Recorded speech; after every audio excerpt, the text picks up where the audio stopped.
Dollar के मुकाबले रुपया 100 के आंकड़े को छू रहा है, यानी कि शतक पूरा कर रहा है। मगर क्या इस सरकार को परवाह है? सरकार इस कदर अहंकार में डूबी हुई है कि वो इसे समस्या ही नहीं मानती। सही सुना आपने, राहुल गांधी ने करारा प्रहार किया है सरकार पर और कहा है कि इस देश के प्रधानमंत्री नरेंद्र मोदी पूरी तरह से कॉम्प्रोमाइज्ड हैं, जिनकी जुबान अमेरिका और इस्राएल के खिलाफ नहीं खिलती। और यही वजह है कि ईरानी संकट जो है वो भारतीय अर्थव्यवस्था को अपनी गिरफ्त में ले रहा है।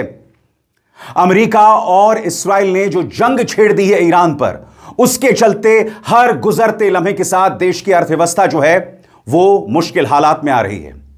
सबसे बड़ी बात दोस्तों, यह सरकार जिस तरह से डॉलर के मुकाबले रुपए की कीमत बढ़ रही है, उसे समस्या ही नहीं मानती।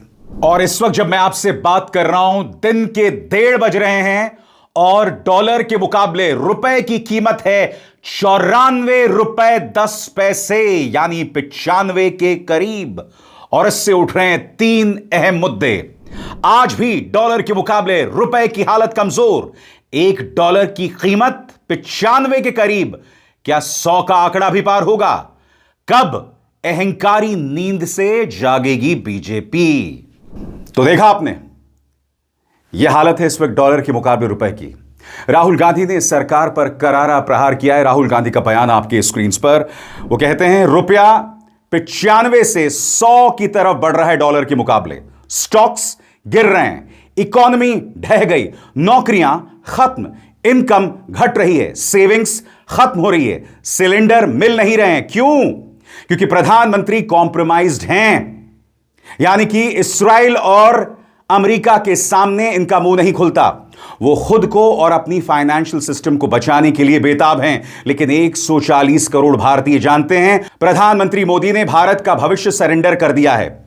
और मैं आपको बताना चाहता हूं कि राहुल गांधी यहां जो कह रहे हैं ना कि वो अपना फाइनेंशियल सिस्टम बचाना चाहते हैं, यहां पर राहुल गांधी जो हैं वो गौतम अडानी की तरफ इशारा कर रहे हैं। जैसे कि आप जानते हैं, अमेरिका की एक अदालत में गौतम अडानी के खिलाफ केस चल रहा है। जी हां, वो अदालत जो कि गौतम अडानी ही नहीं, प्रधानमंत्री नरेंद्र मोदी के लिए एक बहुत ही खतरनाक खबर लेकर आ रही है। और आने वाले दिनों में क्या होगा हम नहीं जानते हैं। इसलिए राहुल गांधी प्रधानमंत्री नरेंद्र मोदी को कॉम्प्रोमाइज्ड प्रधानमंत्री कह रहे हैं। और जहां तक हमारी वित्त मंत्री का सवाल है, निर्मला सीतारमण, वो कह रहे हैं कि रुपया अच्छा कर रही है, रुपए में कोई दिक्कत नहीं है। अफसोस की बात यह है कि वित्त मंत्री जब भाजपा की प्रवक्ता हुआ करती थी, तब उनके पुराने बयान उनको आईना दिखा रहे हैं।